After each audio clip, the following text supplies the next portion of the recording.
ধৈর্যশীল নারী এবং পুরুষকে আমি আল্লাহ বড্ড পছন্দ করি।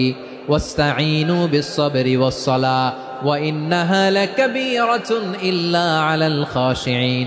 আল্লাহ বলে যখন বিপদে পড়বা সালাত এবং সবর দিয়ে আমার কাছে সাহায্য চাইবা। বিপদ আসলেই রাহমাতাল লিল আলামিন জায়নামাজে দাঁড়ায় যেতেন। আমরা বিপদ আসলে কি করি?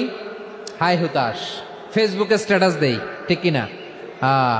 ফেসবুকে শেয়ার দেই।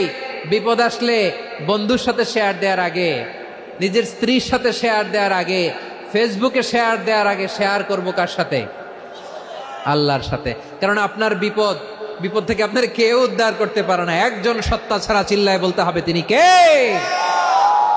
সে আল্লাহ বলেন, গোলাম বিপদের ধৈর্য ধারণ করো।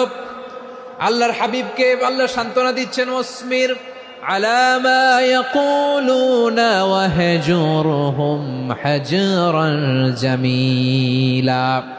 ও নবী, ওরা যা বলে মন খারাপ করবেন না, মন ভাঙবেন না, ধৈর্য ধারণ করুন। ওয়াহজুরহুম হাজরান জামিলা, তাদেরকে সুন্দরভাবে ইগনোর করুন। আমার নবীকে গালি দিত কবি বলে, গণক বলে, পাগল বলে, জাদুকর বলে, লেস কাটা বলে। আমার নবী নাকি লেস কাটা? নাউজুবিল্লাহ পড়বেন না। আমার নবী নাকি নির্বংশ, ওনার বংশ নাকি দুনিয়াতে টিকবে না। বলে, মুহাম্মদ তোমার কোনো ছেলে সন্তান বেঁচে নাই, তোমার বংশ নির্বংশ হবে। আল্লাহ বলে, ইন্না শানিয়াকা হুয়াল আবতার। আমার নবীকে যারা বলেছে নির্বংশ, ওরাই আসলে নির্বংশ, ওরাই পিতৃ পরিচয়হীন জারদ সন্তান। চিল্লায় বলো ঠিক কিনা? রাফা'না লাকা যিকরাক। আল্লাহ বলেন, নবী আপনার সম্মান আমি বাড়িয়েছি, দুলোক ভোলোক ছাড়িয়ে, সাতাকাশ মাড়িয়ে আমার আরশ পর্যন্ত আপনার সম্মানকে বুলন্দ করেছি। যেখানেই আমার নাম নেওয়া হয় সেখানেই আমার নবীর নাম আছে নাই। এজন্য বিশ্বনবীরে তারা গালি দিত।